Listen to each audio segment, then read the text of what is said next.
Déjà, merci beaucoup de cette opportunité de partager effectivement un travail qu'on a commencé à l'IPSL, alors qui pourrait s'appeler voilà, l'engagement public des scientifiques du climat, quels enjeux, tensions, modalités. C'est un titre très vaste et évidemment, je ne ferai que l'effleurer. Mais ce que je veux surtout partager, c'est voilà, un travail qu'on a fait à plusieurs. Et j'ai vu qu'il y avait certaines des personnes qui ont participé à ce travail qui étaient là aujourd'hui, donc qui pourront aussi intervenir et répondre aux questions. Alors, le contexte, bah, Jean-Jacques vient de nous le rappeler, hein, c'est l'engagement public des scientifiques pose des questions bah, de positionnement entre le scientifique, l'expert, le citoyen, le militant, pose aussi des questions sur une neutralité supposée, attendue, possible du scientifique, des valeurs à la fois du scientifique mais aussi du citoyen, du rôle spécifique des scientifiques dans la société, hein, la confiance qu'on peut avoir en eux, quelle crédibilité ils ont. À côté de ça, il y a aussi parfois des critiques qui arrivent sur ce positionnement du scientifique. Est-ce qu'il est naïf? Est-ce qu'il est instrumentalisé? Est-ce qu'il participe à une technocratie? Avec des débats sur l'intérêt général par rapport à l'intérêt privé, le rôle des médias, l'interaction avec les médias, avec les politiques. Et puis la question plus générale, d'où parler quand on est scientifique, quel plaidoyer, hein, dans le sens advocacy, même s'il n'y a pas une bonne traduction de ce terme en français, et quelle éthique de cet engagement. On a eu des exemples, il y a eu de nombreux exemples dans l'histoire, hein, et comment dire, Sylvain Laurens nous en reparlera, hein. Moi, je veux tout de suite dire que j'ai un des livres qui m'a beaucoup fait avancer et intéressé, c'est son livre sur justement dont il va nous parler, hein, sur l'engagement des scientifiques et des mouvements rationalistes. Et plus récemment, bien sûr, autour de Covid, hein, on a tous en tête les affaires Raoult, Mukeli et autres, hein, qui posent la question, mais aussi voilà, un conseil scientifique auprès d'un politique, quel est son rôle. Donc voilà, ça c'est vraiment le contexte général. Et donc en fait, ce groupe de réflexion qu'on appelait éthique et responsabilité de l'engagement public des scientifiques, il est venu de nombreuses discussions en interne et aussi en externe à l'Institut Pierre-Simon Laplace, hein, qui, je vous le rappelle, regroupe 10 laboratoires dans la région parisienne autour du climat et de l'environnement, hein. C'est le premier, c'est à peu près un tiers, la moitié de l'effort national de recherche sur tout ce qui est climat et environnement. Et donc, à la fois ce besoin grandissant de la société, on se retrouve, nous, climatologues, on nous tend le micro, on nous demande de l'expertise, on nous demande d'intervenir dans l'éducation. Et donc, on se retrouve un peu projeté dans la société avec toutes les questions donc le rôle scientifique, les questions que je viens de présenter.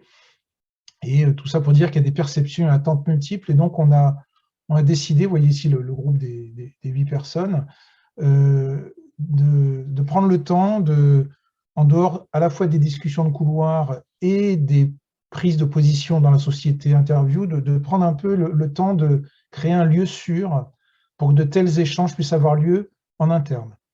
D'abord pour échanger, prendre conscience de ces enjeux de science en société, on peut appeler ça, qui sont donc quelque chose que nous on découvre, mais qui n'est pas récent, hein, comme nous en parlerons à la fois Sylvain Laurens et Stéphanie Ruffy. Il y a tout un contexte, il y a des pans entiers de recherche qui travaillent là-dessus, mais pour nous, et je crois que ce n'est pas juste nous, hein, mais beaucoup de scientifiques en sciences de la physique et de la nature, c'est des choses un peu nouvelles. Et donc, avec l'objectif d'aider à la prise de décision, quand on est sollicité, est-ce qu'on refuse d'aller faire une expertise pour une entreprise privée ou de répondre à une question d'un journaliste ou pas, ou comment on le fait. Gérer des conflits de valeurs qui peuvent soit arriver au sein d'une même personne, hein, le citoyen et le scientifique, il y a peut-être des conflits de valeurs des deux côtés, et puis aussi de comprendre les positions d'autres dans la communauté. Et on voyait aussi arriver des tensions, des incompréhensions, des positionnements publics des uns et des autres. Donc c'était vraiment de créer ce lieu sûr où on puisse échanger là-dessus. Donc, comment est-ce qu'on a fait? On a décidé de faire des entretiens semi-directifs avec une vingtaine de collègues à l'intérieur de l'IPSL. Et donc ça, c'était le travail jusqu'à l'été dernier. On en a fait donc un résumé, une restitution, qui est un document interne. L'idée, c'était vraiment de faire cette restitution et cet échange d'abord en interne pour avoir une première cartographie de ces différents positionnements éthiques de l'engagement public dans notre institut, d'identifier les notions, les perceptions, les enjeux, les tensions, et puis de définir des prochaines étapes. Vraiment des objectifs de ce groupe, c'est de faire ce qu'on pourrait appeler entre guillemets de l'acculturation, c'est-à-dire comment mieux prendre conscience des enjeux de ces sciences en société. Ce groupe n'a pas vocation à être normatif, à dire ce qu'il faut faire, ce qui n'est pas faire, ce qui est bien, ce qui n'est pas bien, mais plus de monter en compétences collectivement et pas juste de façon individuelle. Voilà, donc ça, on a travaillé comme ça. Et donc, je vous présente dans les slides suivantes le résultat de ceci. Alors, le questionnaire semi-directif, pour vous donner une idée des questions qu'on a posées, c'était d'abord de comprendre un peu le contexte, comment les gens se définissaient professionnellement, qui nous décrivent leur activité en tant que chercheurs, ingénieurs. On a eu plusieurs, on a essayé d'avoir une diversité de profils, de générations, et aussi que les gens nous parlent de leur motivation personnelle derrière ce parcours, et qu'est-ce que pour eux c'était que l'engagement public, puisque déjà essayer de définir des termes. Ensuite, une deuxième partie sur quelles étaient leurs expériences d'engagement public, d'activités d'enseignement, de médiation scientifique, de militantisme, voilà, un peu de tout ce qui pouvait tomber dans ce panier de l'engagement public. Ensuite, des perceptions de l'éthique de l'engagement public. Est-ce que les personnes en avaient ou non? Et s'ils étaient retrouvés face à des dilemmes éthiques et quel avait été leur type de réaction, et voir si certaines activités de collègues leur posaient des questionnements éthiques et pourquoi. Et voilà, et ensuite, une clôture sur qu'est-ce que les personnes attendaient de notre groupe, des écueils à éviter. Voilà. Donc, ça a été très riche. Chaque fois, des entretiens de 2 heures dont on faisait une synthèse. Et on en a fait un rapport qui a cette structure. Donc, d'abord, une première partie qui est la restitution des entretiens. Déjà, un peu de quoi parle-t-on? Quelles sont les définitions de ces termes qui sont complexes quand même. Ensuite, des enjeux, interrogations liés, des tensions qui sont apparues, et puis des attentes vis-à-vis du groupe. Et puis, pour aller plus loin, on a fait, nous, en tant que groupe, un retour d'expérience, puisque cette première partie, on tendait le micro, si je puis dire. C'était vraiment c'était pas des échanges, c'était des interviews. Et puis quelques propositions d'action. Alors, d'abord, sur de quoi parle-t-on? L'engagement public a été vu auprès des personnes interviewées comme le rôle de passeur, d'être, alors le terme, tout ça, c'est des termes qu'on a repris, de sortir du laboratoire, sortir de sa tour d'ivoire. Il y a une diversité de motivations, on en a regroupé 3 familles. Une première qui est un nécessaire retour vers la société, en disant que notre science n'est pas faite de façon isolée de la société, nos salaires sont payés par la société, donc il est normal qu'il y ait un retour en dehors du laboratoire. Ensuite, un deuxième aspect, alors qu'on a appelé une oreille attentive, c'est-à-dire d'être intéressé, de favoriser la rencontre avec le reste de la société, le partage, l'écoute, voire la co-construction, à la fois de questions scientifiques avec la société, mais aussi de comment on mobilise la connaissance pour la décision et pour l'utilisation par la société. Un troisième qui était un sens de la responsabilité, de la perception des risques, d'un devoir d'alerte, voire de pousser au changement. Donc c'est vraiment les 3 grandes familles. Alors évidemment, il y avait beaucoup ensuite de variantes personnelles, je ne rentre pas dedans, mais voilà. Alors ensuite, sur l'éthique de l'engagement public, ce concept est confus pour beaucoup. Alors, ceux qui se lancent dans essayer de faire une définition, ça va être par exemple le devoir de transparence, de dire, voilà des résultats scientifiques, mais il y a des incertitudes. Pour d'autres, ça va être à quel titre on s'exprime. Est-ce que c'est le scientifique, le citoyen? L'exemple souvent dans les médias, on vous pose 2 questions sur la science, et puis toutes les questions suivantes vont être sur qu'est-ce qu'il faut faire. Alors là, on peut dire, je change de casquette, je prends ma casquette de citoyen, etc. Ensuite, il y a tout ce qui va être honnêteté, intégrité, intérêt général. à opposer à l'intérêt particulier du scientifique, sa gloire, sa rémunération, etc. Certaines personnes vont jusqu'à dire l'éthique, c'est aussi de mettre des normes, avoir des limites et des devoirs, de cadrer l'interaction avec des acteurs, en particulier des acteurs privés, par des chartes, ce genre de choses. Alors, c'est des choses qui existent déjà, dans certains cas, l'expertise, par exemple. Et puis, évidemment, là aussi, il y a vraiment de nombreuses variantes personnelles, mais ce qui ressortait quand même, c'est un terme qui ne parle pas beaucoup à nos collègues. Voilà. Pardon. Alors, sur maintenant les postures à adopter, il y a des questionnements qui sont arrivés. D'abord, est-ce qu'il faut sortir de son champ d'expertise ? Là, on a eu des réponses, tout le spectre de réponses, certains disant oui, c'est absolument nécessaire, d'autres qui disaient non, surtout pas. Est-ce qu'il faut être exemplaire ? La question de, est-ce que certains disent pour être audible sur le changement climatique, il faut que nous-mêmes, on diminue nos émissions de gaz à effet de serre, par exemple. Voilà. D'autres disent ça n'a rien à voir et c'est indépendant. Donc là aussi, il y avait un spectre assez large de retours. Est-ce qu'il faut prendre position dans le débat public ? Ça, c'est une vraie question.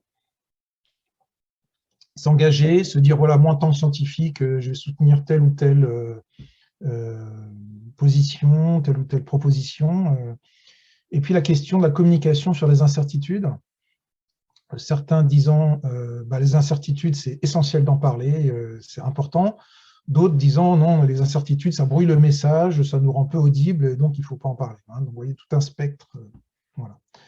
Et je suis sûr qu'on n'avait pas épuisé toutes ces variantes personnelles et ces questions, mais là, c'est des exemples de choses qui ressortaient auprès de plusieurs personnes. Alors, maintenant, sur l'expertise, c'est un mot, là aussi, qui est vu comme revêtant des formes extrêmement différentes. Ça va de faire une expertise pour une entreprise privée jusqu'à contribuer au rapport du GIEC, en passant par tout un tas de formes, travailler pour un comité pour un ministère ou une agglomération locale. Voilà.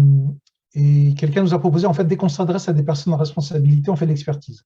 Ce qui peut être une définition très large, mais qui précise bien ce dont on parle. Alors, la question de l'impartialité individuelle est revenue souvent. Elle a été souvent vue comme illusoire. Ce qui est aussi de dire qu'il y a vraiment besoin du collectif pour que l'expertise fasse sens. Il faut certes être compétent, c'est des scientifiques compétents qui font l'expertise, qu'elle soit, indépendante de tout conflit d'intérêts, le plus possible, mais aussi collective. Et avec ce qui est ressorti assez souvent, le risque d'instrumentalisation. Plusieurs collègues qui sont experts dans certains domaines nous ont décrit comment ils se sentaient instrumentalisés ou pas. Certains, de façon intéressante, nous ont dit, bon, j'accepte un certain degré d'instrumentalisation parce que je pense quand même que ma présence, malgré tout, est importante. Donc, on voit aussi là des gradations assez intéressantes. Alors maintenant, sur les enjeux, interrogations, en gros, c'est les modalités et les responsabilités, la prise de parole du scientifique dans le débat public. Donc, il y a deux aspects. Il y a le scientifique dans le débat public et puis une part plus de réflexivité et de sens de la recherche. Alors, il y a trois facettes du scientifique dans le débat public. D'abord, passeur de messages. Donc ça va être la communication, la médiation et l'éducation, typiquement. Donc, c'est quelle modalité de parole dans un média ou dans une salle de classe ou en tant que médiateur scientifique à la fête de la science. Voilà. Donc, quelle casquette? Est-ce que le scientifique est neutre quand il sort de sa démarche de fabrication de la connaissance? Là, il y a eu aussi des personnes qui l'ont revendiqué, d'autres qui disaient que c'est totalement illusoire. Ensuite, il y a un deuxième aspect qui est face à la complexité de l'objet changement climatique. Alors ici, on met des C majuscules à changement climatique pour distinguer le changement avec le changement climatique avec des C minuscules, qui est le problème physique que nous, climatologues, connaissons bien. Ça veut dire la modélisation, les observations, de comprendre les mécanismes. Là, le changement climatique, c'est le problème de société. Et que souvent, il y a une confusion entre les deux, d'ailleurs, qui peut engendrer des incompréhensions, soit de la part de la société, soit de la part de scientifiques dans la communauté. Et donc, c'est donc de prendre compte de toute la dimension interdisciplinaire. Le changement climatique avec des C majuscules, ce n'est pas juste de la physique ou de la biologie ou de la chimie, c'est aussi de l'économie, c'est aussi de la justice, du droit, énormément de domaines. Donc cette dimension interdisciplinaire, elle a un défi pour les scientifiques du climat, c'est-à-dire sortir de sa zone de confort. L'exemple du projet Climaterra en Nouvelle-Aquitaine a été donné plusieurs fois comme un bon exemple de mettre ensemble des experts pour apporter cette dimension interdisciplinaire au service des questionnements de société. Ensuite, il y a le scientifique expert au milieu d'un jeu d'acteurs. Quand on est dans le conseil scientifique d'un objet politique, par exemple la gestion de l'eau, quel positionnement, comment est-ce qu'on aide à la décision tout en évitant l'instrumentalisation. Là aussi, c'est souvent on appelait ça un jeu d'acteurs, puisque c'est des règles d'interaction qui changent complètement de la communauté scientifique et des règles avec lesquelles on a l'habitude d'agir. Voilà. Alors, sur le dernier plan, réflexivité et sens de la recherche, là, ça va jusqu'au choix des sujets de recherche. Plusieurs personnes nous ont dit que le choix d'un sujet de recherche n'est pas neutre, n'est pas indépendant, il dépend de financement, il dépend de choix qu'on fait ou qu'on ne fait pas. Les pratiques, bien sûr, on en parlait, ça a un impact. L'adéquation avec les valeurs, on revient aussi à la notion de neutralité et d'engagement. Donc tout ça, on a vu vraiment des différents niveaux de réflexion, souvent assez personnels, sur ce sens de la recherche et qui peuvent aller assez loin, avec des vraies remises en cause assez profondes de certains chercheurs. Alors, les tensions qu'on a identifiées sont de 3 ordres. D'abord, la tension scientifique-citoyen, dont je parlais tout à l'heure. Donc là, on a identifié 3 profils types. D'abord, le profil alors c'est des profils types, c'est dur de faire tomber les gens dans des cases précises, mais en gros, on a ces 3 grandes familles de profils. D'abord, le scientifique qui va primer sur le citoyen. Ça veut dire que le scientifique ne s'autorisera pas à répondre aux questions qui sortent de son expertise ou de jusque-là où va le rapport du GIEC, par exemple.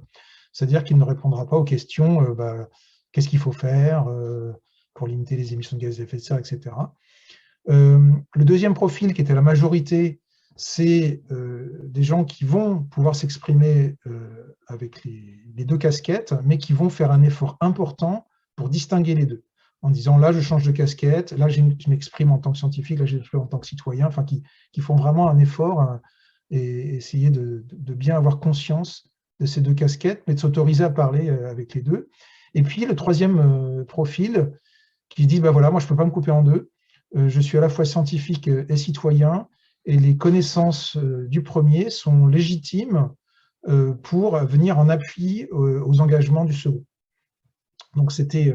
Alors, ce qui est intéressant, c'est qu'une même personne peut passer, par exemple, du 2e au 3e suivant le contexte. Voilà, donc ça, c'était des choses qui sont revenues de façon assez générale. Ensuite, il y a une tension entre recherche publique et acteurs privés. On a par exemple des questionnements sur les modalités d'engagement. Est-ce qu'un chercheur doit se faire rémunérer par une entreprise pour faire de l'expertise, jusqu'où on peut aller? Voilà, les modalités d'engagement, ça peut aussi être des contrats de recherche, comme beaucoup de laboratoires font et qui sont tout à fait légitimes. Ça peut être de participer à des actions de communication d'entreprise ou pas. Enfin voilà, il y a beaucoup de façons de faire, et là, chacune pose question, demande d'y réfléchir. Ensuite, bien sûr, les questions d'indépendance du chercheur quand on travaille avec des acteurs privés, de l'intégrité du chercheur aussi, du risque de conflit d'intérêts et d'instrumentalisation, on a déjà parlé, c'est un terme qui revenait assez régulièrement. Et puis aussi une tension entre tous ces risques, mais aussi, et ça, plusieurs scientifiques, alors, attendez, le chat, voilà, merci, nous ont dit que c'est important que les scientifiques soient présents pour co-construire la démarche de certains acteurs privés vers une diminution de leur impact, ou qu'ils comprennent mieux les enjeux pour eux, et les accompagner vers la transition. Donc là, on voit bien ces deux. Et d'autres, par contre, étaient beaucoup plus prudents, en disant « Oh là là, non, moi, je ne veux pas rentrer dans des discussions avec des acteurs privés parce que je vais perdre mon intégrité, mon indépendance. » Alors, la troisième type de tension, c'était entre l'engagement public et la décision politique.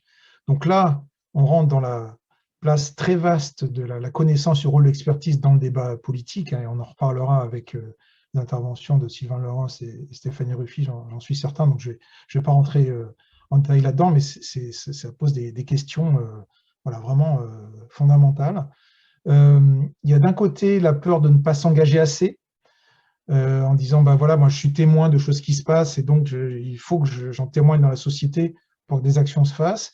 Et de l'autre, la peur de fausser le processus démocratique en disant, ben, certes, je suis un scientifique, mais quand on pose la question sur ce qu'il faut faire, je suis un citoyen comme les autres et donc mon avis n'a pas plus de poids que d'autres sur ce qu'il faudra mettre en œuvre. Il y a besoin d'une discussion démocratique, donc il y a le risque que le scientifique fausse ce processus. Donc il y a vraiment cette tension. Et puis toujours la crédibilité, neutralité du scientifique, le risque d'instrumentalisation aussi. Hein, on voit beaucoup de politiques qui disent les scientifiques nous disent que ceci, que cela, voilà. Et alors que bah, non, c'est leur lecture de Allô? la science. Ah, salut Stéphane, Oui. excuse-moi. Ah, on a quelqu'un qui intervient. Non. Bien. Alors, donc le premier bilan du groupe, et j'en ai bientôt fini, c'était vraiment la richesse d'entretien, la parole libre, hein, le format qu'on a donné, c'est-à-dire qu'on s'est engagé à n'attribuer aucune des échanges à une personne en particulier, l'implication forte de ces 17 collègues qui ont fait un gros travail, qui se sont vraiment livrés. Et ça, voilà, c'est vraiment quelque chose qui a été extrêmement riche et on en est assez content et c'est certainement un format à continuer. Un format public n'aurait pas permis cette richesse. Il y a ensuite la grande diversité des postures et des expériences, très clairement. Et ça aussi, alors bien sûr, 17 personnes, ce n'est pas beaucoup sur 1400 que comporte notre institut, mais on pense qu'on en a brossé une grande partie de la cartographie. Ensuite, voilà, bien sûr, notre échantillon est forcément biaisé puisqu'on avait été en particulier chercher des personnes qui ont un engagement en dehors du laboratoire, et ce n'est pas le cas de beaucoup de scientifiques. Donc la répartition un peu dans cette cartographie est affinée, c'est ce qu'on est en train de faire. On est en train de faire un sondage interne pour ça. Ce qui était aussi clair, c'est que nos collègues étaient en recherche de bases conceptuelles pour appréhender ces questions d'éthique et autour de l'éthique de leur engagement public. Et d'ailleurs, pas que, nous 8, aussi, hein, on se mettait plus en tendeur de micro et les questionnements, c'est aussi les nôtres. Beaucoup associent leur expérience professionnelle à leur réflexion personnelle, de lecture, d'échange, et un besoin de formation a été exprimé assez souvent, et quel que soit le niveau d'expérience, même des vieux routards de la médiation ou de l'engagement public étaient aussi très demandeurs, parce qu'il y a souvent un sentiment de solitude face à ces enjeux, et donc nos collègues étaient vraiment frieux de ce lieu d'échange, donc ça nous conforte dans l'idée de faire vivre ce genre d'échange au sein de l'Institut. Voilà. Les prochaines étapes, donc on est en train de définir les prochaines étapes en ce moment. On a défini 3 ateliers, par exemple, ces questions, par exemple, sur les services climatiques ou sur la géo-ingénierie. C'est des questions qui posent un certain nombre des activités qu'on développe, où la société aussi nous attend, et qui posent des questions éthiques. Donc, on va en faire des ateliers de réflexion, on va continuer vers ça. Évidemment, donc, comme je le disais, la mise en place de cet espace de débat, il est clair que l'élargissement vers les SHS et toutes les sciences qui sont beaucoup plus proches de ces sciences en société, pour nous, est vraiment essentiel et on le fait et on va le faire de plus en plus. Donc, les sujets à traiter dont je parlais. Et puis vraiment, cet objectif de diffuser et d'échanger autour de ces enjeux, sur ces enjeux autour de l'éthique, hein, cette acculturation dont je parlais tout à l'heure. Alors ça, je vais passer rapidement. Et en fait, je voulais juste terminer là. Alors ça, c'est un résumé que je fais personnellement. Là je reprends ma casquette à moi tout seul. Je ne parle plus au nom du groupe. Hein, c'était vraiment... donc, et ce résumé, pour moi, c'est là où j'en suis aujourd'hui. Ma réflexion personnelle a énormément évolué ces derniers temps, ces dernières années, depuis 3-4 ans en lecture, en réflexion. Donc, et c'est sûr qu'elle continue à avancer. Je pense que c'est le cas pour beaucoup d'entre nous. Donc moi, je suis aujourd'hui persuadé que le partage des connaissances scientifiques ne peut pas être neutre. J'ai mis du temps à l'accepter, à réaliser. Alors ça semble une évidence pour beaucoup de personnes qui voient ça de plus loin. Hein. Tous les anthropologues de la science nous diront. Donc ce partage, ça implique forcément une forme de plaidoyer, de advocacy. Mais en fait, c'est OK. C'est pas grave, au contraire, il faut juste l'accepter. Donc là, c'est là où j'en suis aujourd'hui. Hein. Donc mon plaidoyer, en tant que scientifique du climat, nous avons une responsabilité d'élargir nos connaissances sur les enjeux liés au changement climatique avec des C majuscules. C'est pas parce qu'on a une connaissance sur le changement climatique en C minuscule qu'on est légitime ou on a des choses à dire sur le problème de société. De clarifier notre rôle public, le cadre de nos interventions et les valeurs qui les portent, d'éviter d'être naïf, manipulé, non pertinent, ça arrive très souvent, et puis d'organiser cette réflexion collective qu'on commence, et on sent qu'il y a une vraie appétence. Hein. Donc ça, c'est développer une éthique, c'est le choix des sujets de recherche, ce qu'on fait au niveau du GIEC, l'expertise, la communication, le plaidoyer, tout ça, on a beaucoup de travail à faire collectivement pour avancer là-dessus. Travailler avec les professionnels des disciplines concernées, que ce soit, comme j'en parlais, les SHS, mais aussi l'expertise, les pédagogues, etc. Voilà. Et pour finir, je pense qu'on a, en tant que scientifique climat, on a un rôle particulier dans les défis formidables qui nous attendent. Et donc, on a ce devoir, vraiment, je pense, de s'engager collectivement à cet élargissement de nos horizons. Voilà, je vais m'arrêter là et merci de votre attention.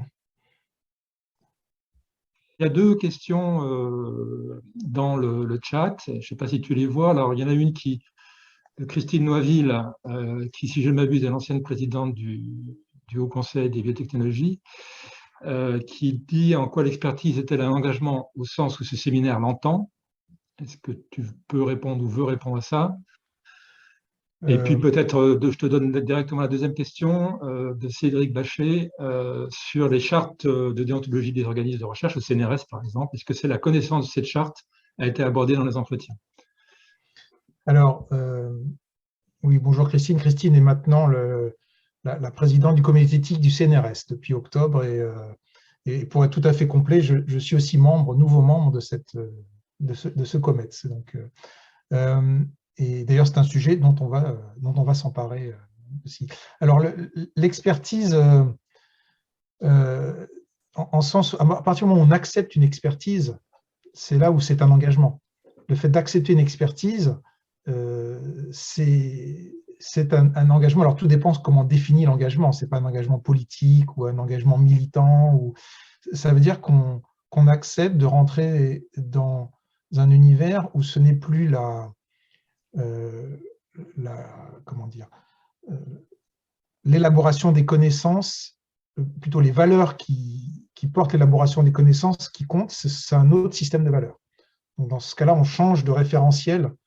Mais voilà, encore une fois, ce n'est pas quelque chose, pour revenir à nos entretiens et à ce travail qu'on a fait, ce n'est pas quelque chose qui a été discuté. D'ailleurs, le mot expertise n'était pas dans les questions qu'on posait. Hein. C'est plutôt après coup, on s'est dit, il arrive partout, donc on va tenter de l'aborder, d'en redonner une définition. Mais là encore, tout à fait, il y a un travail à faire.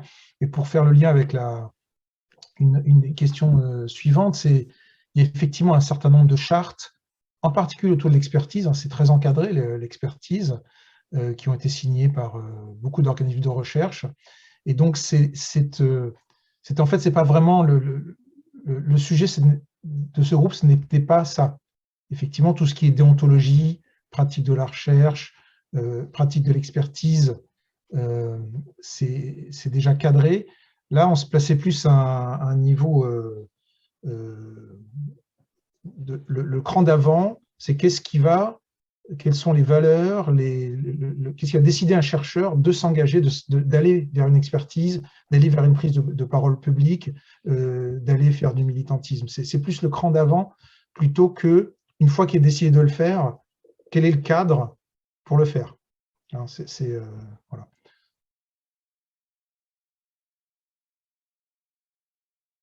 Tout d'abord, merci beaucoup pour cette invitation. Il n'y a pas beaucoup de lieux finalement où on peut échanger de façon un peu informée puis réflexive sur ces enjeux-là. Donc, je vous remercie vraiment.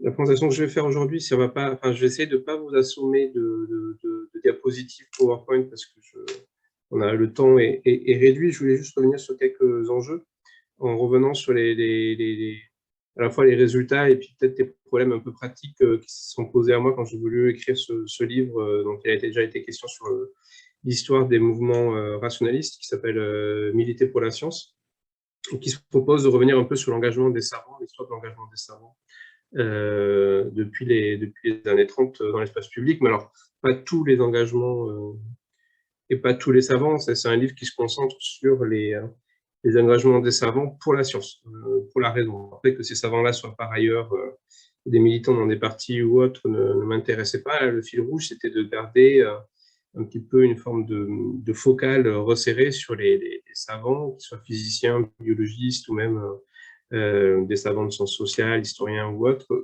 mais qui interviennent dans l'espace public pour défendre l'esprit scientifique. Et donc, le pari de l'ouvrage, au départ, c'est de se focaliser sur les organisations qui affichent sur leur fronton ce type d'objectif, plus que sur les discours, parce que quand on travaille sur des organisations, en tant qu'historien ou sociologue, ce qui est bien, c'est que déjà, on a des archives, on a une permanence, on a des traces vraiment de débats internes, y compris de discussions, et pas simplement des tribunes ou des choses qui sont des textes finis et publiés. On a aussi un peu les coulisses et les débats de tout cela. Et donc, le pari de l'ouvrage, c'était de se focaliser notamment sur les premières associations qui mettent dans leur statut ou même dans leur nom l'idée qu'il fallait défendre la raison et l'esprit scientifique. Et donc, le livre commence dans les années 30 parce que c'est le moment de création de l'Union rationaliste. Mais dans l'ouvrage, on a aussi des éléments un peu plus creusés sur d'autres associations, d'autres structures, que ce soit l'Association française pour l'information scientifique ou même les cercles zététiques. Et finalement, la difficulté n'a pas tant été de retrouver ces fonds-là pour retracer ces engagements-là qu'essayer de trouver une forme de positionnement un peu d'historien ou de sociologue pour comprendre comment analyser ce type d'engagement. Pour résumer les problèmes rapidement, en fait, quand on travaille sur les engagements des savants, on pourrait dire qu'il y a 3 littératures alliées, grosso modo 2 problèmes épistémologiques à traiter et 2 difficultés pratiques pour appréhender ces fonds et ces archives. Donc, en guise d'introduction, je voulais juste dire un mot là-dessus avant après de présenter quelques résultats saillants. La difficulté, je pense, quand on travaille sur la question de l'engagement des savants, c'est qu'on doit aller puiser dans la boîte à outils des sciences sociales, des choses qui sont ordinairement pas forcément mobilisées ensemble. La première chose qu'il faut qu'on aille mobiliser, bien sûr, ça va déjà être de mobiliser l'histoire et la sociologie des sciences, qui est une littérature qui a sa propre on va dire, cohérence, sa propre morphologie et qui, en général, propose notamment, par exemple, une histoire des disciplines ou une histoire des découvertes, mais qui est très centrée, alors à la fois dans l'histoire des disciplines sur la structuration d'un corps de spécialistes, à partir de quand la biologie est animée par des gens qu'on qualifie de biologistes, à partir de quel moment des structures administratives ou universitaires, des livres, des titres, des diplômes, à partir de quel moment tel ou tel laboratoire s'est constitué. Donc, c'est quand même une histoire qui, en général, est plutôt centrée sur les structures de la recherche ou bien sur les structures disciplinaires, mais finalement qui s'intéressent peu aux savants une fois qu'ils sont sortis de ces espaces-là et qu'ils sont allés dans l'espace public. On a plus des éléments sur les découvertes ou sur la saga des grands savants que sur finalement les engagements publics qu'ils ont pu avoir. Mais en même temps, on est obligé d'avoir ce type de littérature en tête, ne serait-ce que parce que ce qu'on appelle la science varie énormément, ne serait-ce qu'entre les années 30, où il n'y a pas encore de CNRS, où il y a un corps de savants relativement réduit, plutôt que parisien, et puis les années 90 ou 2000, où on a 80 et quelques universités, un maillage territorial qui n'est pas du tout le même, un CNRS constitué, et puis des instituts qui sont là, comme INRAE ou l'INSERM, etc., avec d'autres types de façons de fabriquer des savants et faire de la science. Ce qu'on appelle science, bien sûr, n'a rien à voir d'un moment à l'autre, donc on est obligé d'aller chercher cette littérature d'histoire et de sociologie des sciences pour essayer de comprendre quels sont les savants qui vont s'engager en fonction de l'évolution de la morphologie de ces disciplines-là. Et parfois, donc, bon, quand on regarde par exemple, la liste d'émargement des premiers adhérents de l'Union rationaliste, on va se rendre compte, par exemple, qu'on a des physiciens, on a des biologistes, mais on n'a quasiment, par exemple, pas de juristes ou de gens qui sont en fac de droit. Donc, il y a cette idée aussi que les formes d'engagement au nom de la science, elles ne vont pas puiser dans les mêmes disciplines au fil du temps. Et on devrait même faire un coup de microscope de plus et dire, à l'intérieur même d'une même discipline, ça peut être tous les physiciens ou tous les biologistes qui s'engagent et qui s'engagent publiquement au nom de la science. Notamment, ce qui est intéressant voilà, par rapport à l'intervention précédente, ce serait de se demander quels sont les savants aujourd'hui, par exemple, qui s'intéressent au climat, mais ne considèrent pas comme utile de prolonger dans l'espace public leur travail scientifique, ils considèrent que publier dans des revues, c'est suffisant. Il y a une partie, sans doute, peut-être des gens qui travaillent sur ces questions-là, qui ont cette vision-là. Et donc là, c'est pareil quand on regarde avec le passé. Bon, ben, ce n'est pas tous les physiciens qui considèrent qu'il est important de défendre la méthode de laboratoire dans l'espace public. Et donc, il faut qu'à chaque fois, on ait une espèce de vision un petit peu claire de quel type de biologiste on a affaire. Et souvent, les combats publics, ils ont des racines qui sont aussi, par exemple, la disqualification de certains savoirs dans l'espace de la biologie, ou au contraire, l'idée qu'il faut sauver sa façon de faire de la biologie contre d'autres. La première conférence de l'Union rationaliste, c'est la conférence d'Étienne Rabot, qui est un biologiste anti-darwiniste, et qui voit ses savoirs en partie remis en cause et disqualifiés du point de vue international, et lui, il veut défendre ce qu'il appelle la science et la biologie, mais en fin de compte, il défend sa position qui est de plus en plus compliquée dans son propre espace scientifique. Donc là, il faut essayer de se poser des questions sur comment l'engagement savant a des racines qui sont liées à l'histoire de discipline et de la bureaucratie scientifique. Et quand on regarde qui intervient dans l'espace public, il y a des moteurs qui peuvent être liés à ce type de compétition au sein des disciplines, entre des savoirs concurrents, entre des façons de faire de la science qui sont concurrentes parfois pour obtenir des financements ou une visibilité. L'autre littérature, la deuxième qu'il faut aller chercher et qui est très utile, c'est la sociologie des mobilisations. Et là, c'est une littérature qui n'est pas du tout mobilisée avec l'histoire ou la sociologie des sciences, ou très peu. Mais il y a toute une littérature en sciences sociales sur l'appréhension de ce qu'est un mouvement. Comment un mouvement, pour se structurer, par exemple, a besoin d'avoir des porte-paroles. Comment ces porte-paroles universalisent leur propre position à travers des termes très généraux, grandissent leur position en parlant au nom d'un collectif. Et donc là, il y a toute une sociologie qui est intéressante à importer, notamment le paradigme des ressources, c'est-à-dire toute la sociologie des mobilisations qui montre comment les groupes politiques sont des lieux où on accumule des ressources, que ce soit financières, logistiques, matérielles, ou même du capital social, c'est-à-dire un carnet d'adresses.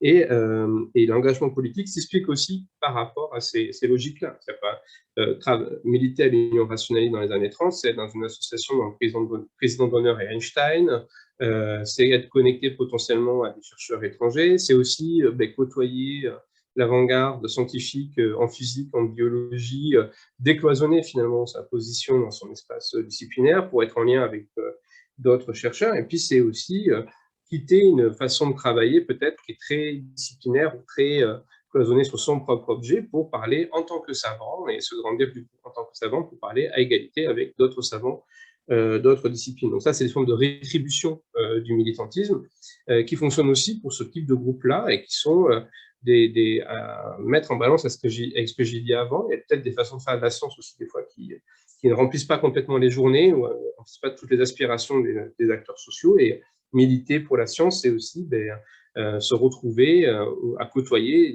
d'autres acteurs brillants, d'autres disciplines, sortir de son huis clos de laboratoire, etc. Mais c'est aussi parler du coup au nom de tous les savants et de la science en général. Et ça, c'est une forme de grandissement qui est bien sûr au cœur du militantisme et de l'engagement, même quand celui-ci n'est pas rémunéré. Donc là, il y a toute une sociologie du bénévolat aussi qu'on peut convoquer. Et enfin, il y a une troisième littérature que j'ai essayé de mobiliser dans l'ouvrage, qui est finalement l'histoire politique. C'est-à-dire, c'est compliqué de faire comme si après ces prises de position des savants au nom de la science dans l'espace public n'allaient pas avoir à composer avec la grande histoire politique. Alors là, par exemple, sous la couverture, vous voyez Paul Langevin, qui est un physicien, qui est sur le toit d'une voiture.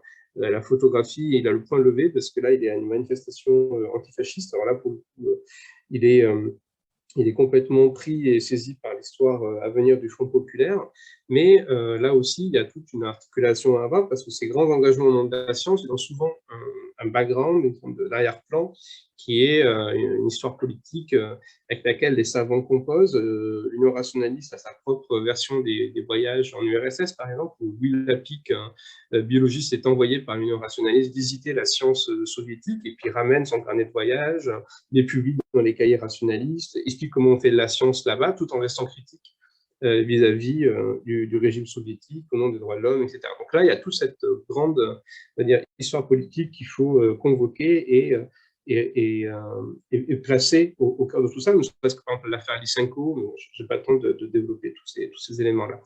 L'autre plan sur lequel rapidement il faut se situer quand on travaille sur ces engagements de savants, ce sont deux problèmes épistémologiques, alors que je vais énoncer rapidement, et sans doute de façon trop simple, mais le premier problème qu'on rencontre, c'est, en tant qu'historien ou sociologue, finalement, qu'est-ce qu'on fait d'un énoncé scientifique quand il est porté dans l'espace public? Alors, il y a là une forme de polarité qui s'installe très vite. C'est soit on considère que dès qu'un savant porte un énoncé scientifique dans l'espace public, il défend la science et la raison, et donc moi-même, en tant que chercheur en sciences sociales, je dois être de son côté et finalement, de façon un peu anachronique, le défendre, ou bien je considère qu'en fait, il ne fait que de la vulgarisation et je dois finalement le placer comme un discours comme un autre. Alors, finalement, est-ce que les énoncés scientifiques, quand ils sont mis en circulation dans l'espace public, en tant qu'historien ou sociologue, on doit les considérer comme un discours politique, ou comme les autres, ou est-ce qu'on doit finalement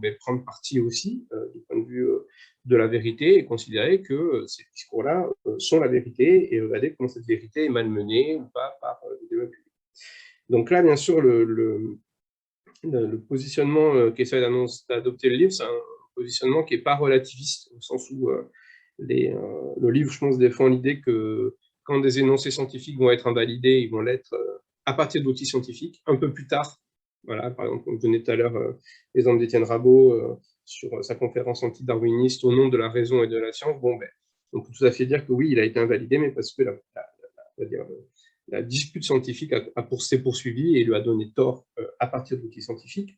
Mais ce qui est quand même compliqué, c'est que souvent, ces acteurs-là interviennent dans l'espace public au nom de la science, alors même qu'ils n'utilisent pas forcément un langage toujours très scientifique. Donc on pourrait dire qu'ils font œuvre de vulgarisation, mais c'est pas tout à fait, c'est un peu réducteur de dire ça, c'est-à-dire que quand, par exemple, un astronome intervient dans l'espace public, il ne va pas utiliser un langage mathématique, son énoncé, il est arraché à ses conditions de production, il n'y a pas un espace des revues, il ne va pas être critiqué par des reviewers, tout ce qu'il dit ne va pas être en permanence relu, repris, etc. Et donc, la question qui se pose très rapidement, c'est de quoi est-il porteur à ce moment-là? Et finalement, là, il y a quand même un peu deux postures qu'on isole assez rapidement. Il y a les chercheurs qui sont finalement les porteurs des zones de consensus scientifique, c'est-à-dire qu'ils ne prennent pas parti uniquement par rapport à leur propre recherche, mais, ou même leur propre positionnement, mais ils se limitent finalement à porter les zones qui font consensus dans l'espace savant. Et puis, il y a certains chercheurs quand même qui sont plutôt en train de défendre ce qui est leur point de vue scientifique du moment dans la cité savante, mais qui est un point de vue qui n'a pas forcément encore triomphé ou qui n'est pas complètement encore considéré comme étant le consensus professionnel.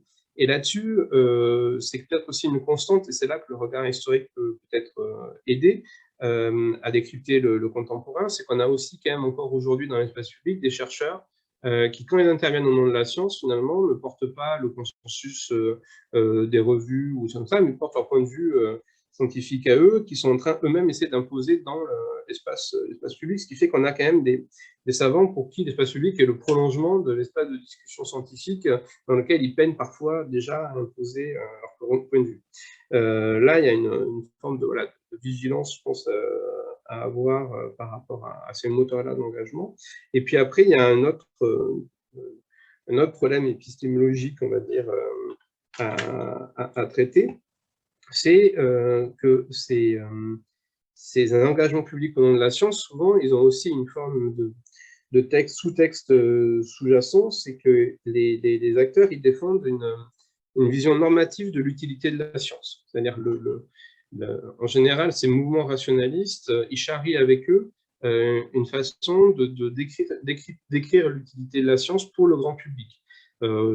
Encore plus aujourd'hui où on a beaucoup de chercheurs rémunérés sur des fonds publics qui sont des fonctionnaires, défendre la science ou défendre la raison, c'est aussi défendre le maintien d'un octroi de fonds publics pour la recherche scientifique. Et là, on voit des grandes variations quand même au fil du temps sur cette espèce de substrat normatif à partir duquel ces acteurs militent. Enfin, pour reprendre Paul Langevin qui est sur ce toit d'une voiture, pour lui, défendre la science, c'est défendre un outil d'émancipation, y compris pour les classes populaires, c'est défendre une approche des phénomènes politiques qui vont être finalement disciplinés et mis en dessous de la science, parce que la science va résoudre les problèmes sociaux. Il y a cette phrase de Jean Perrin qui explique que peu importe finalement qu'il soit socialiste ou communiste, c'est la grande division des années 30 qui monte à gauche, peu importe qu'il soit socialiste ou communiste, parce que la science va de toute façon résoudre la question sociale et notamment les famines et les problèmes qui se posent en termes d'énergie. Donc, il y a cette idée quand même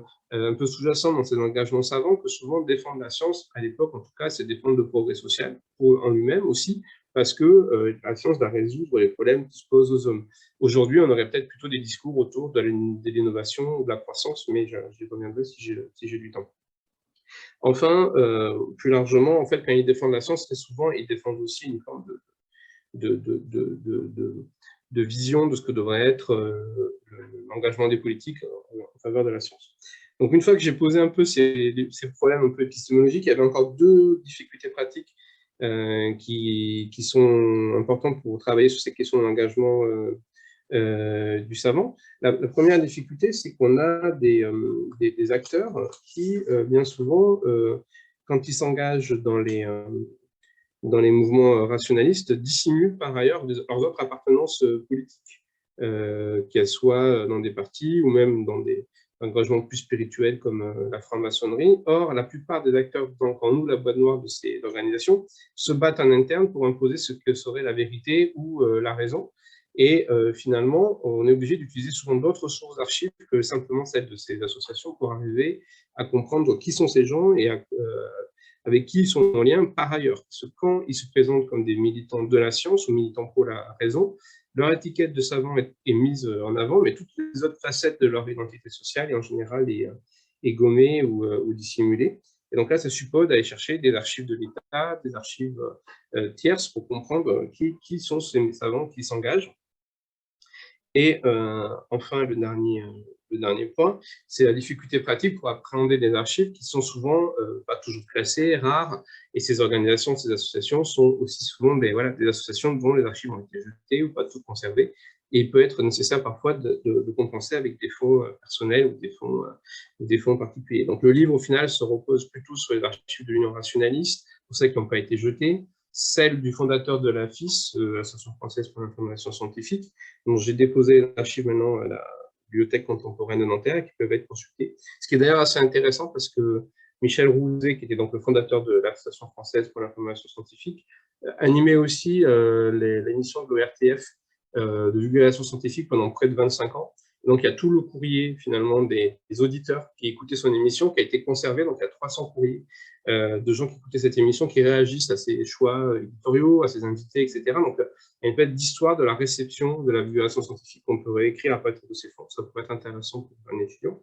Et puis, le livre mobilise aussi des archives ou les notes des laboratoires de zététique et des cercles zététiques dans les années 80. Et puis, après, j'ai fait quelques entretiens avec le acteur. S'il me reste quelques minutes, je peux peut-être faire juste 5 points. Je ne sais pas combien de temps. Oui, allez-y. Donc, voilà, donc, je n'ai pas le temps de faire tout le livre, mais juste je voulais faire 5 slides pour résumer un peu les 5 moments ou les 5 séquences qui s'imposent. Donc, le livre s'ouvre sur une première séquence qui est le moment de la création de l'Union rationaliste dans les années 30. C'est un moment particulier où finalement on a cette espèce d'alliance de différents savants de différentes disciplines qui se fait dans un moment aussi où il faut réhabiliter la science. La science a été relativement décrédibilisée après la Première Guerre mondiale. Langevin, y compris, a amené sa contribution, a mis au point des radars, des sonars pour les sous-marins. Enfin, il y a toute cette idée que la science aurait contribué aux boucheries de la guerre de 14. Et en même temps, c'est un moment où on va avoir une forme de coalition de savants de différentes disciplines pour réhabiliter les vertus de la science aux yeux du grand public. Donc, si vous regardez qui signe le premier appel, c'est assez intéressant puisque vous allez avoir tout le groupe de l'Arc-Ouest, que ce soit des gens qui sont donc proches du groupe de Marie Curie, Pierre et Marie Curie, donc vous avez les Langevin, vous allez aussi avoir Louis Lapic, vous allez avoir tout ce groupe-là, mais vous allez aussi avoir, comme je le disais tout à l'heure, la biologie néo-lamarckienne française à la Étienne Rabot. Vous allez avoir aussi quelques grands penseurs du social qui figurent voilà, comme Baillet ou autres. Voilà. Et ce qui est intéressant pour moi, sociologue, c'est qu'il y a aussi les Durkheimiens. Il y a Célestin Bouglé, il y a François Simian qui sont là et qui contribuent. Au début, en tout cas, les sciences sociales sont encore en lien avec les sciences physiques. Et la particularité de ce mouvement-là, c'est que c'est d'emblée un plaidoyer pour avoir un espace administratif autonome. Il y a cette idée finalement qu'après 1905, la séparation de l'Église et de l'État a été obtenue, mais que finalement la poursuite du mouvement pour les Lumières aujourd'hui ne passe plus par un combat contre les religions, un combat en négatif, mais un combat en positif qui est pour l'obtention de structures administratives, un espace administratif autonome. Et donc c'est grosso modo le même groupe de gens qu'on va retrouver pour les premières caisses de mutuelles pour les chercheurs en juillet 1930. Et puis après, c'est le même groupe qu'on va retrouver bien sûr pour la création du CNRS en 1939. Donc, c'est des acteurs qui cherchent à se transformer en lobby, font leur plaidoyer, comme disait tout à l'heure notre collègue précédemment, leur advocacy, mais à l'époque, le but de ce plaidoyer, c'est d'avoir des statuts autonomes pour permettre une indépendance vis-à-vis du pouvoir militaire et du pouvoir économique pour des chercheurs. L'autre particularité aussi, c'est que c'est un espace dans lequel il y a une forme de front populaire avant la lettre. On est en 1930, pas en 1936, mais on va y retrouver des gens qui sont plutôt philo-soviétiques et donc plus ou moins proches des communistes, que ce soit Paul Langevin, qui est président du cercle de la Russie neuve, ou d'autres, et puis des gens qui sont plus proches des milieux socialisants ou même radicaux de gauche, et qui sont proches notamment de la franc-maçonnerie. Ce qui est intéressant, c'est qu'à l'époque, le rationalisme, c'est un mot qui fait consensus, que ce soit au PCF, chez les socialisants ou même les radicaux.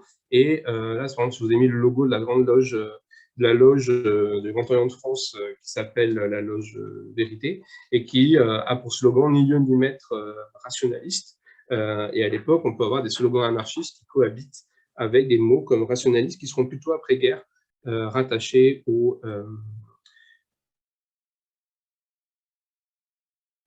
communisme. Ce groupe-là aussi a une particularité, c'est qu'il va perdurer après l'après-guerre, et il va y avoir un moment où le PCF va essayer d'acheter finalement, de prendre toutes ces organisations qui se réclament du rationalisme, hein, que ce soit le journal La Pensée qui va être créé en 1939 et qui a pour sous-titre la revue du rationalisme, mais même si l'Union rationaliste va être en grande partie mise sous la coupe du PCF, ça ne va pas devenir une organisation satellitaire comme les autres. Et la plupart des bureaux de l'association, les membres du PC vont volontairement garder un lien à la fois avec des gens qui sont non alignés avec le Parti communiste soviétique. C'est le cas par exemple de Paul Couder, qui était le responsable de l'Observatoire de Paris et qui lui était trotskiste et membre du PCI, et non pas du PCUS, et qui va y faire rentrer Jean-Claude Péquer. Mais après, on pourrait tout à fait citer d'autres acteurs qui sont plutôt en fait des radicaux ou pas du tout des communistes. Il y a l'idée d'avoir un rapport tactique à cette passerelle vers les savants et d'utiliser finalement l'union rationaliste comme un moyen d'avoir un lien avec des milieux non communistes. Et notamment, on le voit au moment de l'éviction de Joliot du CEA en 1950. C'est l'union rationaliste qui va réserver une grande salle à la Sorbonne et on va y faire venir des savants non communistes pour défendre l'idée qu'un physicien même communiste pourrait être à la tête du CEA. Donc là, il y a cette idée que le rationalisme va rester une espèce de passerelle au fil du temps pour des milieux, on va dire, savants qui sont d'orientation diverses. Et je ne vais pas avoir le temps de tout finir là, mais disons qu'il y a au cours des années 60 des grosses divisions sur le maintien d'un consensus ou pas, de cette diversité politique ou pas au sein de ces structures-là. Et finalement, le point de convergence qui va permettre d'établir une passerelle et faire en sorte que ce type de mouvement reste politiquement au-dessus des divisions partisanes, ça va être de mettre en avant l'idée qu'il faut sauver le grand public de l'irrationnel. C'est-à-dire que les militants communistes, finalement, veulent faire de l'éducation populaire à la science. Les non-communistes, et notamment les médecins libéraux ou autres qui sont dans ces associations-là, veulent défendre la méthode expérimentale. Et donc, le point commun entre ces deux pôles-là, ça va être l'idée de dire, finalement, défendre la rationalité, ce n'est plus avoir des débats sur la responsabilité du savant par rapport à ces grandes productions, est-ce que la bombe atomique c'est rationnel ou pas, enfin, ce genre de débat très années 50 est très marqué par la guerre froide, vont s'effacer. Et dans les années 60, à la fin des années 60, on va avoir une mutation de ces groupes-là qui vont se mettre à se battre contre l'irrationnel et les pseudosciences. Et donc, la création de la FIS par Michel Rouzet, qui est lui-même un membre de l'Union rationaliste, correspond à ce moment-là. Et donc, dans ces mouvements fin des années 60, on va commencer à s'attaquer aux maisons hantées, aux ovnis, aux figures populaires comme Jean-Claude Bourré ou autres qui prétendent avoir des pouvoirs paranormaux, etc. Et donc, on va essayer de toucher le grand public. Et donc, le combat rationaliste va se projeter vers l'extérieur, essayer de surfer sur des thèmes populaires ou médiatiques pour essayer d'élargir son audience. Et surtout, on ne pose plus la question de la responsabilité du savant vis-à-vis de ses productions, et tout ce qui pouvait diviser le mouvement en interne va finalement être mis en sourdine au nom de l'idée qu'il y a un grand public à aller convertir en premier lieu.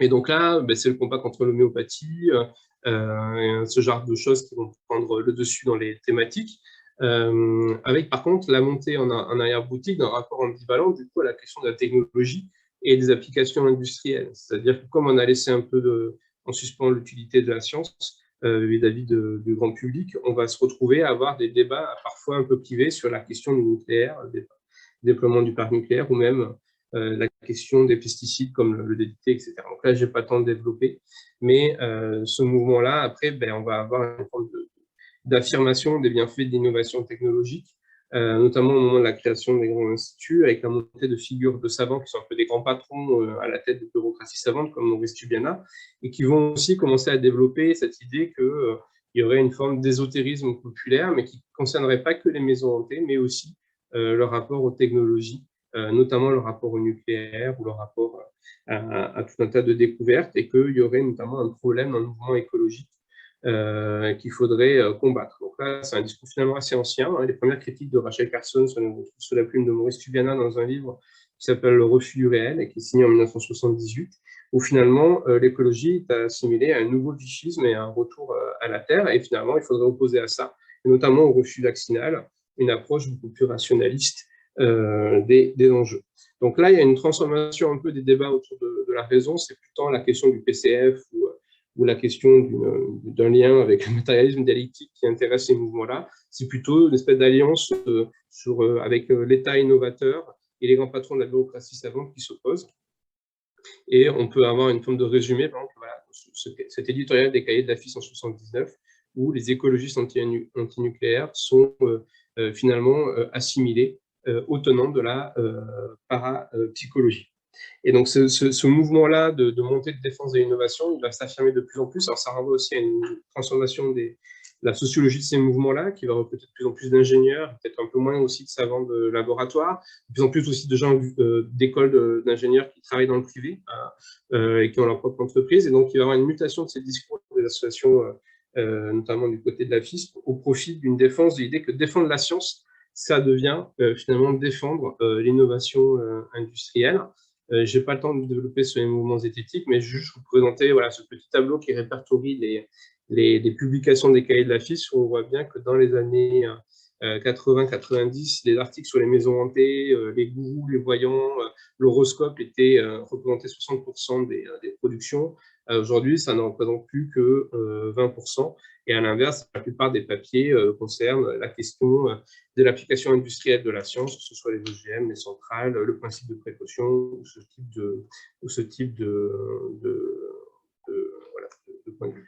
Donc, on voit ces formes d'évolution. Et en fait, ce qui est intéressant dans ces mouvements-là pour les sciences sociales, c'est qu'à partir de petits groupements, ce sera mon mot de la fin, à partir d'un petit groupement qui ont, selon les périodes, entre 3000 et 700 ou 800 adhérents, on a aussi une forme de miroir inversé des évolutions du monde scientifique. On voit comment d'ailleurs il y a des structures scientifiques qui ont évolué et comment les formes de justification de l'utilité savante, finalement, on va les retrouver en micro, en miroir dans ce type d'organisation. Voilà. C'est ça qui est aussi intéressant d'un point de vue d'historien et de recherche.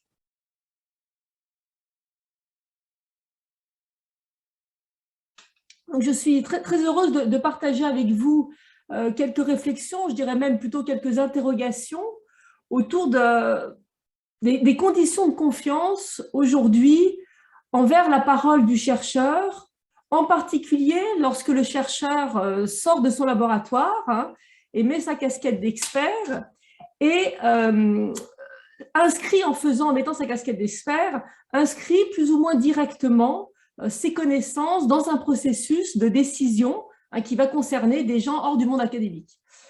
Et cette interrogation, je voudrais la soulever en particulier à la lumière d'une évolution récente qui n'a échappé à personne, d'une évolution récente des pratiques scientifiques, du monde de la recherche en relation avec d'autres composantes de la société.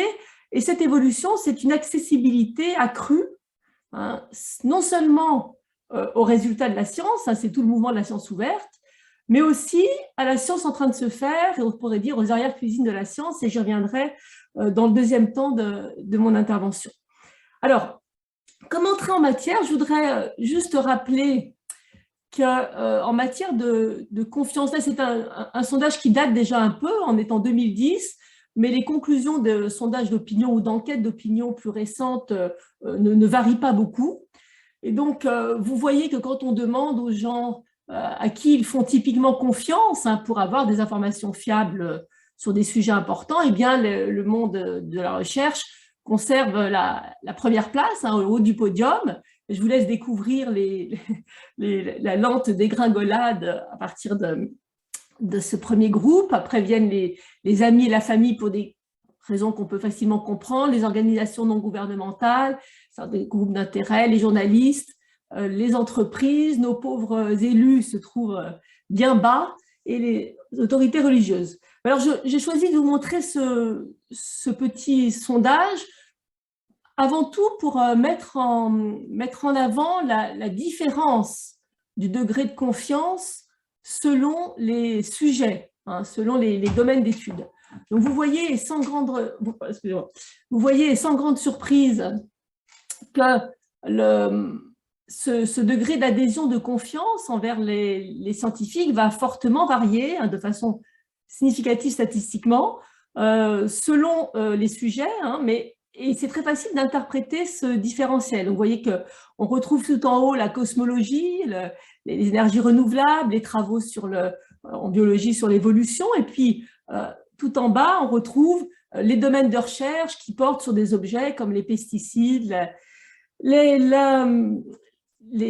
médicaments contre la dépression, etc. Alors, l'interprétation de ces différences d'adhésion ou de confiance est très, très facile. On retrouve des grandeurs qui ont déjà été évoquées dans la première intervention. Il y a certains domaines qui soulèvent davantage que d'autres la question des liens d'intérêt. On se la pose moins en cosmologie que quand on étudie les médicaments contre la dépression. Un autre facteur explicatif très simple, c'est le degré d'impact sur la vie quotidienne des gens. Encore une fois, quand un cosmologiste se trompe ou triche, ce qui arrive rarement, en tout cas se trompe dans un calcul sur ce qui se passe 3 nanosecondes après le début de l'univers, c'est embêtant, mais ça ne va pas bouleverser la vie de beaucoup de nos concitoyens, ce qui n'est pas le cas dans d'autres domaines, bien sûr. Et donc, vous voyez, quelque chose qui joue aussi, c'est le degré de consensus des communautés scientifiques sur ces questions-là. Et donc, moins vous avez de degré de consensus, et on peut le montrer, plus vous avez, moins vous avez de confiance qui est tout à fait attendue.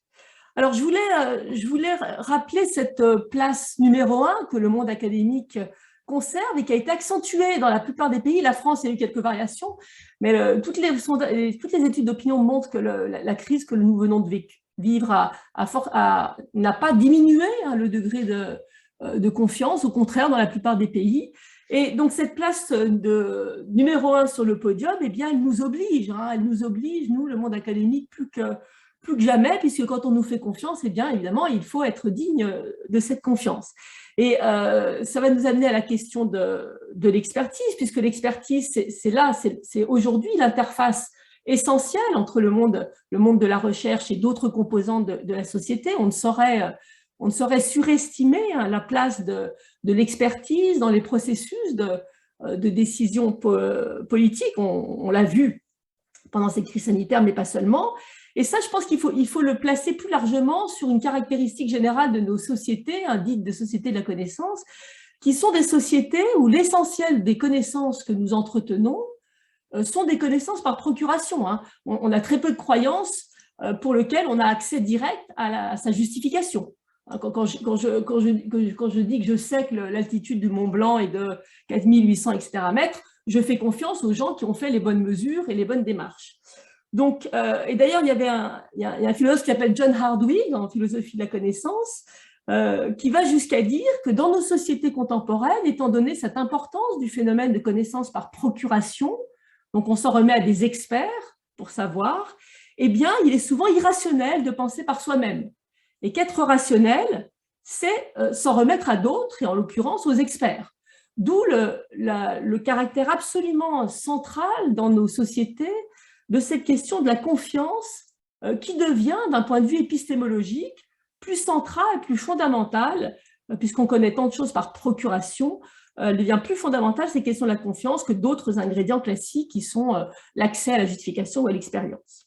Alors, ce que je voudrais maintenant discuter, c'est donc ces conditions de confiance aux chercheurs dès lors qu'ils revêtent sa casquette d'expert, au-delà des facteurs qui sont bien identifiés, tout ce qui concerne les questions de lien d'intérêt, de conflit d'intérêt. Alors, ce n'est pas pour ça que dans la vraie vie, les problèmes sont réglés, mais au moins, sur le papier, les choses sont bien identifiées et consensuelles.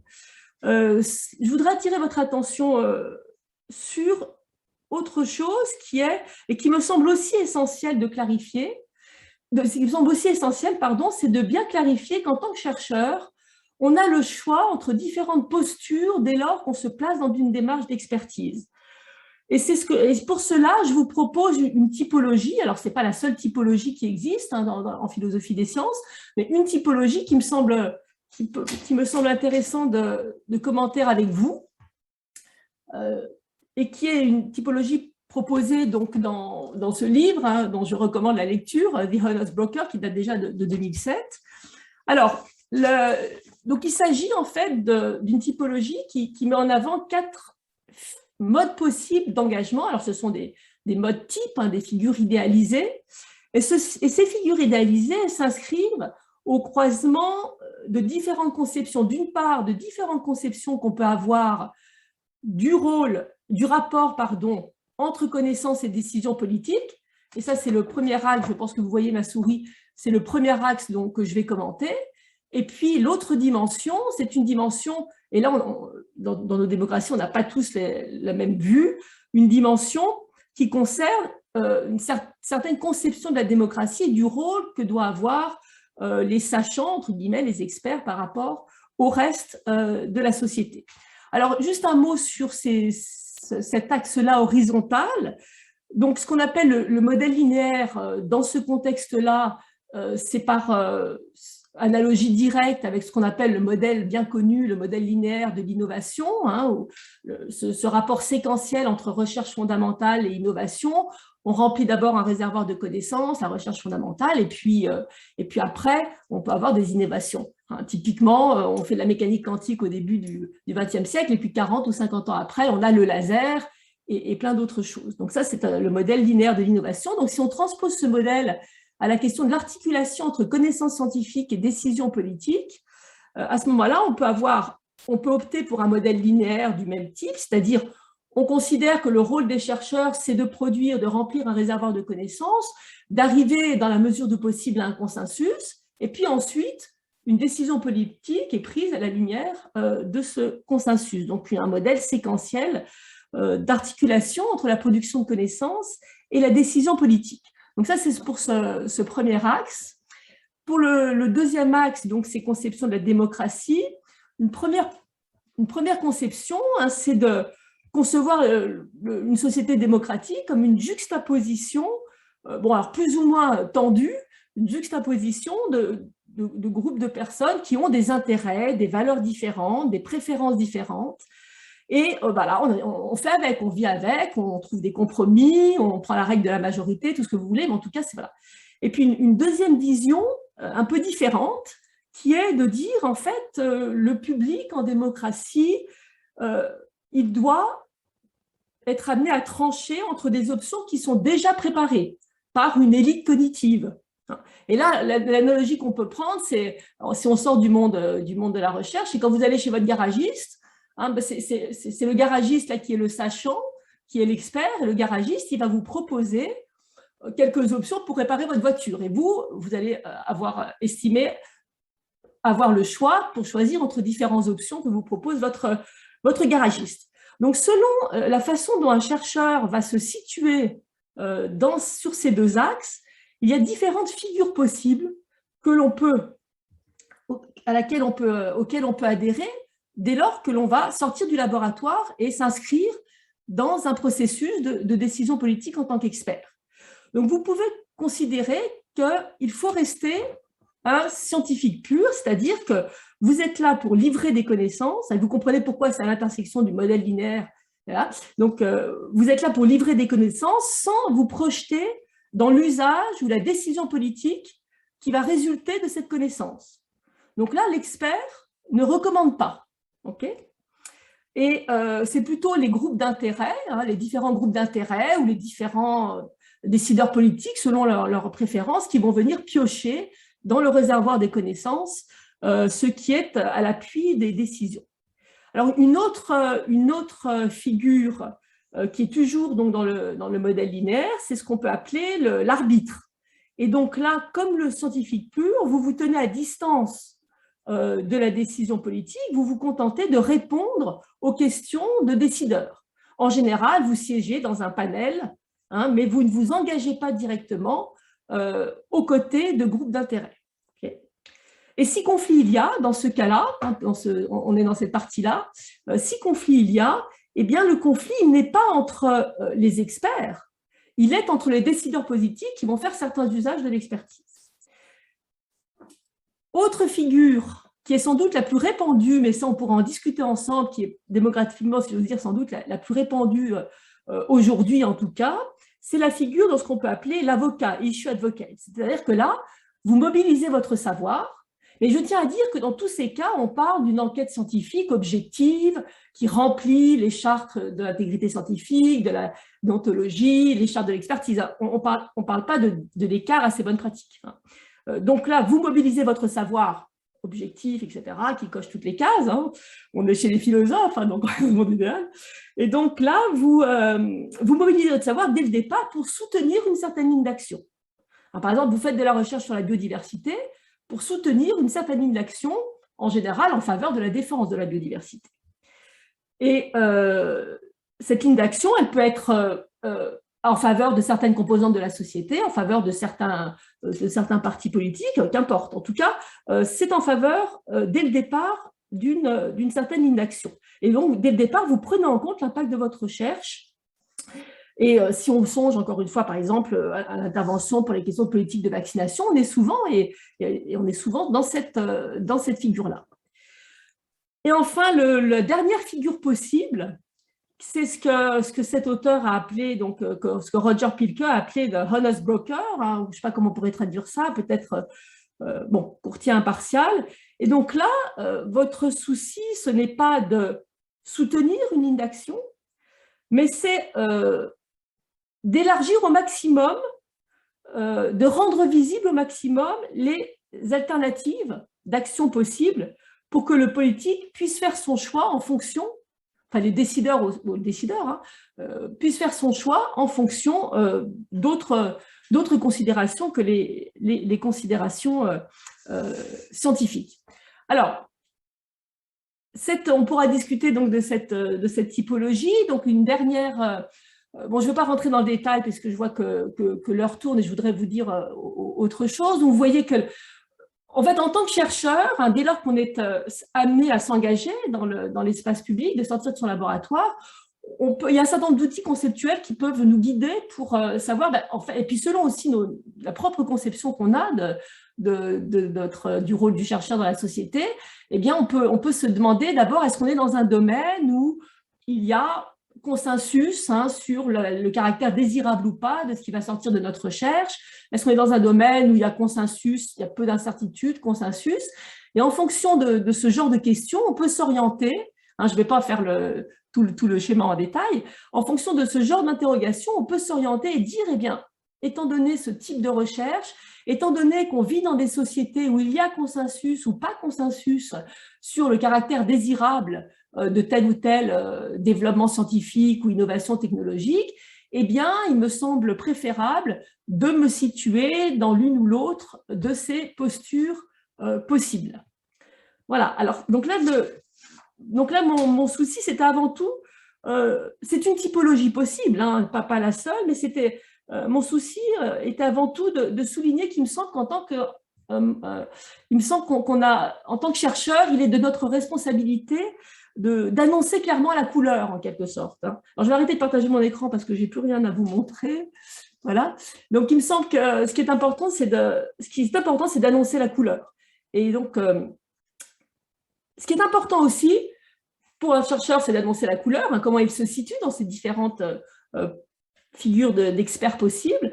Mais ce qui est aussi important, et ça va ensemble, hein, c'est de développer au-delà de cet engagement pour développer une culture scientifique, hein, qui est là depuis très longtemps. Ce qui me semble particulièrement important, hein, si on prend au sérieux le fait qu'on vit dans des sociétés où l'essentiel de nos connaissances sont des connaissances par procuration, eh bien, il me semble tout à fait important, et un certain nombre de gens le disent, hein, ça, je ne l'invente pas, c'est de développer au maximum une expertise sur l'expertise, c'est-à-dire une méta-expertise, c'est-à-dire de développer la possibilité de reconnaître un bon expert d'un moins bon expert.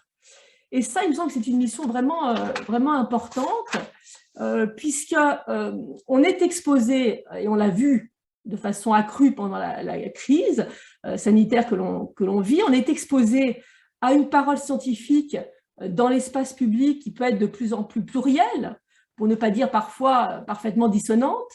Et donc, il est vraiment absolument fondamental, et ça, on l'a largement reconnu, il est vraiment fondamental d'être capable d'accorder sa confiance à bon escient. Puisque là, on en fait tous l'expérience quotidiennement, hein, on écoute la radio ou la télé, on entend un expert A qui affirme que X, un expert B qui affirme, bon, X, on n'est pas sûr du tout, l'expert C qui va dire que non, c'est Y qui est plus plausible, l'expert D qui va dire, eh bien, qui est par exemple un chercheur au CNRS, mais qui n'est pas du tout dans le domaine, mais qui va dire que X est faux, ou un expert E qui est autoproclamé expert et qui va dire pas du tout, c'est autre chose, etc. Bon, je force le trait, mais on est typiquement dans des situations, on pourrait dire, où c'est un peu open bar. Hein. C'est-à-dire que c'est un peu open bar pour les biais de confirmation, puisque chacun, des groupes d'intérêt ou chacun individuellement, on a accès à toute cette science en train de se faire, non stabilisée, non consensuelle, et on peut aller piocher dans cette masse d'informations accessibles ce qui nous convient pour différentes raisons. Et donc, la crise, il me semble, et je finirai là-dessus, la crise, il me semble, a significativement accru la visibilité des arrière-cuisines de la science en train de se faire, puisqu'on l'a vu, les résultats, ça a été 1000 fois souligné ces derniers temps, les résultats sont diffusés, sont accessibles sans qu'il y ait le temps de la stabilisation, de la convergence, sans qu'il y ait non plus le filtre traditionnel de la communication scientifique institutionnelle ou de la vulgarisation, qui est aussi un filtre de la parole scientifique. Et ça s'inscrit dans la tendance de fond sur laquelle on ne va pas revenir, d'ouvrir la science, ce qui veut dire aussi ouvrir les arrière-cuisines de la science, ouvrir la science en train de se faire. On l'a vu, ça a été encore une fois maintes fois commenté par le développement des préprints, par l'accessibilité sans précédent des préprints. On l'a vu aussi par une plus grande visibilité médiatique de certaines rétractations d'articles. Hein. On a tous en tête, par exemple, la rétractation de l'article par The Lancet d'un article sur l'hydroxychloroquine. Et donc, voilà, il y a donc une plus grande visibilité dans l'espace public pour toutes et tous de la science en train de se faire et de ces processus d'autocorrection, de ces tâtonnements et de ces processus d'autocorrection. Il y a une question qui me paraît importante et je n'arrive pas à avoir de réponse, chaque fois je la pose dès que j'ai l'occasion, une question empirique qui me paraît importante, c'est est-ce que cette plus grande visibilité des tâtonnements et des processus d'autocorrection de la science, est-ce que c'est quelque chose qui favorise la confiance dans l'expertise scientifique, dans la parole du chercheur? Parce qu'après tout, on vit dans des sociétés qui valorisent la transparence beaucoup plus qu'avant, je crois. Ou est-ce qu'au contraire, cette plus grande visibilité des tâtonnements, de l'autocorrection de la science, eh bien, c'est source plutôt de confusion ou de défiance. Ça, c'est une question qui a une dimension empirique et qui me semble absolument essentielle d'investiguer davantage. Si on veut ensuite, je finirai vraiment là-dessus, je n'ai pas regardé à quelle heure j'avais démarré, mais si on veut ensuite poser la question de la nécessité ou pas d'énoncer des bonnes pratiques en matière de prise de parole du chercheur en tant qu'expert dans la sphère publique hors du monde académique. Alors c'est vrai que la parole académique, elle déborde aujourd'hui très largement, évidemment la parole des chercheurs, pardon, elle déborde aujourd'hui très largement les enceintes académiques, les réseaux sociaux, nouveaux forums d'expression, je ne vous apprends rien. Et donc ça pose de nouvelles questions vraiment intéressantes en matière de bonnes pratiques et d'intégrité scientifique. Donc là, j'ai une autre casquette, quand je suis pas, j'ai une autre casquette qui est de directrice de l'Office français d'intégrité scientifique. Et ça, c'est une question qu'on se pose vraiment en matière d'intégrité scientifique. Est-ce qu'il faut envisager d'élaborer des règles de bonne pratique dans cette dimension du métier de chercheur, parce que quand on va sur un plateau télé, on y va en tant que chercheur, on est encore chercheur, ou pas. Sachant que, et je voudrais juste souligner cette tension, c'est que la prise de parole du chercheur dans l'espace public, elle est essentiellement individuelle. C'est Madame X qui va sur un plateau télé, c'est Monsieur Y qui est interviewé dans tel journal, etc. La prise de parole dans l'espace public, elle est individuelle, alors que quand un chercheur s'exprime par écrit, traditionnellement, la prise de parole, elle est filtrée par les pairs. Elle n'est pas directe et sans fil. Donc là, on a une tension entre les modes traditionnels de prise de parole par la publication, d'expression par la publication filtrée par les pairs, et puis la prise de parole individuelle, directe dans l'espace public.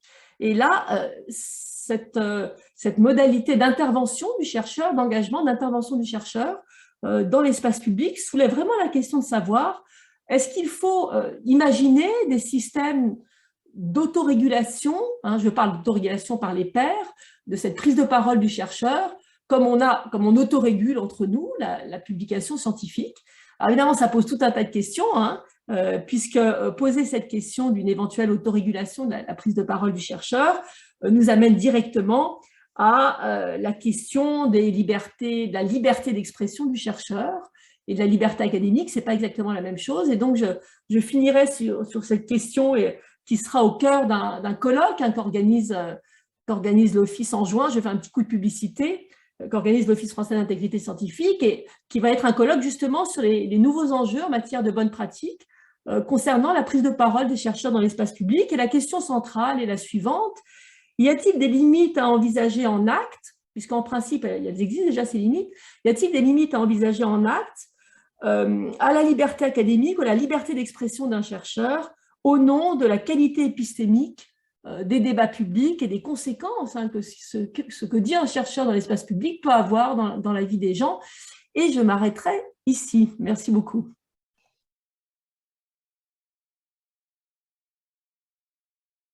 Et je voudrais vous partager ce travail de thèse qui a été fait à l'Université de Reading l'année dernière, qui est vraiment, je trouve, passionnant, qui est une autre classification que celle de Pilk, que j'avais trouvé très intéressante, mais celle-là, elle va un peu plus loin. En gros, le titre de sa thèse, ce qui est très intéressant, c'est « How should climate change scientists engage in policy advocacy ?» Ce n'est pas « should they engage », c'est « s'ils décident de le faire ». Il y a différents types d'engagement. On retrouve le pas d'engagement, donc c'est un peu le pure scientist de Pilk, mais les autres sont un peu différents. Il y a le policy advice, qui va être une expertise précise, répondre à une demande dans le domaine d'expertise. Alors ça serait un peu en bas à gauche, mais là, il y a déjà une interaction avec la société. Et puis ensuite, il y a ce qu'elle appelle son advocacy spectrum, tout ça. Donc c'est la thèse de Lydia Messling. Ensuite, il y a un plaidoyer pour l'action. Ça va être pas une action précise, juste dire il faut faire quelque chose, on ne peut pas continuer comme ça. Et puis, il y a une action, un plaidoyer pour une action spécifique. Il faut réduire l'avion, il faut arrêter de manger de la viande, je ne sais quoi d'autre. Et en fait, ce qui est intéressant, c'est qu'elle dit tout ça, ce sont des cibles, à l'intérieur de ces cibles, tout est légitime, mais il faut effectivement l'annoncer, il faut le dire, et surtout, il faut avoir conscience, et c'est ce qu'elle apporte vraiment, que des facteurs conceptuels peuvent influencer là où la flèche atterrit vers la cible, c'est-à-dire vers la société. C'est-à-dire un scientifique peut vouloir faire la partie bleue. Alors vous voyez qu'il y a des gradations, hein, les frontières sont plus ou moins bien marquées entre surtout les deux dernières, mais le scientifique peut rater sa cible parce que il n'a pas tenu compte de la perception ou de la façon dont il était perçu. Alors il peut rater la cible complètement, mais ça il y en a peu en faisant de la stealth advocacy, hein, ce qu'on fait des Allègre ou des Raoult en visant des choses qui n'étaient pas avouables. Mais ça, je pense qu'il y en a assez peu, en fait. On les repère assez rapidement. Je suis d'accord avec ce que disait Sylvain Laurens là-dessus. Et en fait, ce qu'elle apporte, c'est de dire qu'en fait, il y a des méthodes pour s'assurer que ce qu'on vise est bien rempli. Et là, je ne vais pas rentrer dans le détail, hein, mais elle a 8 conseils pour les climatologues. Donc, parler comme un groupe, être conscient de comment on est perçu, parler bien des incertitudes, engager dans un dialogue, dire quelles sont nos valeurs, être clair où nos expertises s'arrêtent, va faire son travail, hein, il faut élargir son spectre, ce que je disais tout à l'heure, et obtenir les communications, les skills en communication en particulier, dont on a besoin. Donc c'est tout ça pour dire qu'on peut, sans rentrer de normatif, faire un gros travail pour déjà, et peut-être qu'ensuite on peut, à partir de des critères qui sont acceptés par la communauté, ces 8-là ou d'autres, dire on peut évaluer l'action de quelqu'un en fonction de ces critères, ou le conseiller, ou améliorer. Mais moi, ça me semble une grille de lecture assez intéressante pour effectivement se réfléchir comment on va. Je voyais quelqu'un qui posait la question du Science Media Center, alors qui en Grande-Bretagne, selon certains acteurs marche bien, selon d'autres, c'est la porte ouverte à des choses pas très bien. En France, il y a aussi plusieurs perceptions de ça. Pour moi, les cadres dans lesquels on fait ça sont moins importants que la formation des scientifiques à ces enjeux. Si on a une bonne formation, les cadres y suivront. Pour la question des media centers, hein, ma position personnelle est que ce n'est pas la bonne solution. Hein.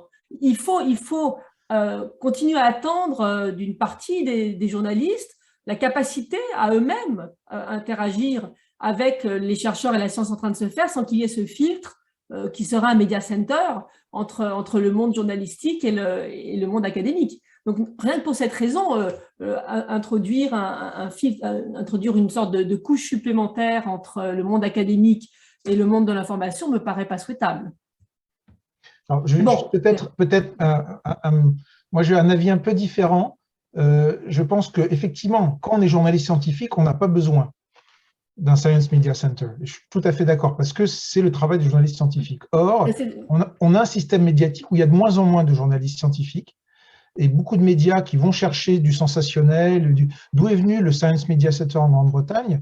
C'est au moment de la vache folle, où c'est parti complètement… Alors, ils n'ont pas la même presse que nous, hein, leur presse de caniveau est encore pire que certains de nos acteurs ici, où elle est partie complètement en live, la presse.